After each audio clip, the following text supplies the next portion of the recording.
അപ്പോൾ നമ്മൾ രണ്ടാമത്തെ ആക്ടിവിറ്റിയിലേക്ക് കടക്കുകയാണ്. നമ്മൾ മുൻപത്തെ ആക്ടിവിറ്റി ഒന്ന് ചെയ്തു കഴിഞ്ഞു. അപ്പം ലെങ്തി ആയതുകൊണ്ടാണ് ഇത് 2 വീഡിയോ ആയിട്ട് നമ്മൾ ചെയ്യാൻ ഉദ്ദേശിച്ചത്. അപ്പോൾ രണ്ടാമത്തെ ആക്ടിവിറ്റിക്ക് വേണ്ടി നമ്മൾ വീണ്ടും ഒരു ചാർട്ട് പേപ്പറിന്റെ പകുതി ഭാഗം നമ്മൾ മുറിച്ചെടുത്തിട്ടുണ്ട്. 2 സൈഡും ഒന്ന് പിടിക്കാൻ എളുപ്പത്തിന് മടക്കി കൊടുത്ത് സ്റ്റാപ്ലെയർ ചെയ്തിട്ടുണ്ട്. ശേഷം നമ്മൾ നിങ്ങൾക്കറിയാലോ പുല്ലിൻ്റെയൊക്കെ ഒരു ഇത് കിട്ടാൻ വേണ്ടി കട്ട് ചെയ്തെടുക്കുന്നതാണ്. ഇത് കട്ട് കൂടിയ പേപ്പറാണ് കേട്ടോ, സാധാ ചാർട്ട് പേപ്പറല്ല. 2 വശം ഒരേപോലെ നിൽക്കുന്ന കട്ട് കൂടിയ പേപ്പറാണ്. ഇങ്ങനെ നമ്മൾ ഫോൾഡ് ചെയ്ത് വെച്ചിട്ട് ഇങ്ങനെ കട്ട് ചെയ്ത് കൊടുത്തു കഴിഞ്ഞാൽ നമുക്ക് ഇതുപോലെ ഒരു പുല്ല് പോലെ കിട്ടും. ഇത് കിട്ടിയത് ഞാൻ എന്താ ഇവിടെ ഒട്ടിക്കാൻ പോകുകയാണേ. ഒട്ടിച്ചു കൊടുക്കാം. കുഞ്ഞുങ്ങൾക്ക് വളരെ ഇഷ്ടമുള്ളത് തന്നെയല്ല, അവർ ചെയ്തു കഴിഞ്ഞ് വീണ്ടും വീണ്ടും കാണാനുള്ള അവസരം കൊടുക്കാവുന്ന പ്രവർത്തനങ്ങളാണ്. അവർ ചെയ്തതിനെ പറ്റി അവർക്ക് ഒരു റേറ്റിംഗ് നടത്താം. ചില ആക്ടിവിറ്റികളൊക്കെ നമ്മൾ ചെയ്ത് അപ്പോഴേക്ക് മാത്രം അത് ചെയ്ത് നമ്മൾ തീർക്കും. പക്ഷെ അവിടെ രണ്ടാമതൊന്ന് ആലോചിക്കാനുള്ള അവസരങ്ങൾ വളരെ കുറവായിരിക്കും.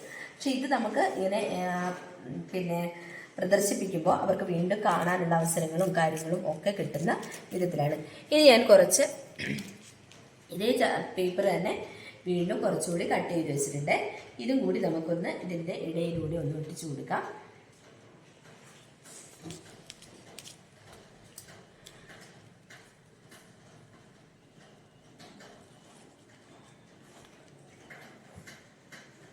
നമ്മൾ അത് ഒട്ടിച്ചിട്ടുണ്ട്.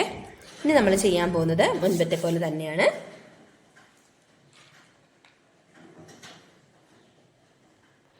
ഇത് ഞാൻ പറഞ്ഞു കുമ്പളത്തിൻ്റെ കുരുവാണ്. ഇതിന് നമ്മൾ വേറെ എന്തൊക്കെയാണ്, കുമ്പളത്തിൻ്റെ കുരു അല്ലെങ്കിൽ കുമ്പളത്തിൻ്റെ വിത്ത് അല്ലേ, കുമ്പളത്തിൻ്റെ വിത്താണ്. ഈ വിത്ത് നമ്മൾ നിങ്ങൾക്ക് പല സ്ഥലങ്ങളിൽ പല ഭാഷകളായിരിക്കും പറയുന്നുണ്ടാവും. ഒട്ടിക്കാൻ പോവാണ്. ആദ്യം തന്നെ പശ തേച്ച് കൊടുത്തിട്ട് ഒട്ടിക്കുകയാണെങ്കിൽ എളുപ്പമുണ്ടാവും. ഇതും കുഞ്ഞുങ്ങളെ കൊണ്ട് തന്നെ നമുക്ക് ഈ ആക്ടിവിറ്റി ചെയ്യിപ്പിക്കാവുന്നതാണ്. പശ ആദ്യം തേച്ച് കൊടുക്കുക, കുട്ടികൾക്ക് ഓരോന്നായിട്ട് എടുത്തു കൊടുക്കുക, ഒട്ടിക്കാനുള്ള അവസരം നൽകുക.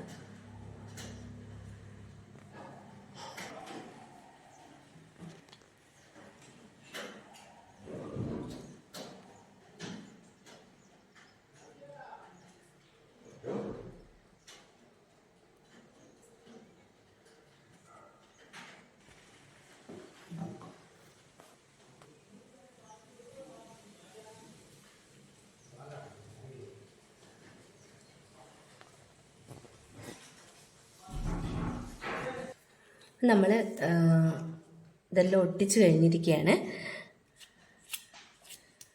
ഇത് വേണമെങ്കിൽ പെയിൻറ് ചെയ്ത് ഉപയോഗിക്കാം. ഇനി പെയിൻറ് ചെയ്തില്ലെങ്കിലും വൃത്തികേടൊന്നും ഉണ്ടാവില്ല, നല്ല ഭംഗിയായിരിക്കും. അപ്പം ഞാനിത് പെയിൻറ് ചെയ്ത് കാണിക്കാം.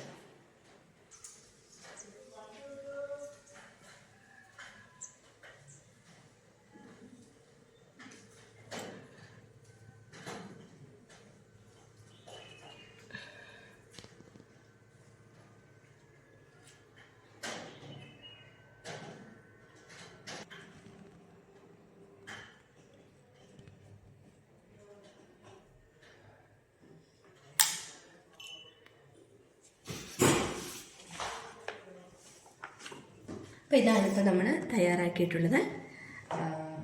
ഇത് നമുക്ക് കുറേ മാസങ്ങളോളം നമുക്കിത് പ്രദർശിപ്പിക്കാൻ പറ്റും. കുഞ്ഞുങ്ങൾക്ക് ഇടയ്ക്കിടയ്ക്ക് വന്ന് നോക്കാനും അവർക്ക് ആസ്വദിക്കാനും ഒക്കെ പറ്റുന്ന വളരെ സിമ്പിളായിട്ട് കുഞ്ഞുങ്ങളുടെ പങ്കാളിത്തത്തോടു കൂടി തന്നെ ചെയ്യാൻ പറ്റുന്ന ഒരു പ്രവർത്തനമാണ്. കുട്ടികൾക്ക് ഒരുപാട് സന്തോഷമാവും. വീഡിയോ ഇഷ്ടമാണെങ്കിൽ ലൈക്ക് ചെയ്യാനും ഷെയർ ചെയ്യാനും കമൻറ്റ് ചെയ്യാനും മറക്കരുത്.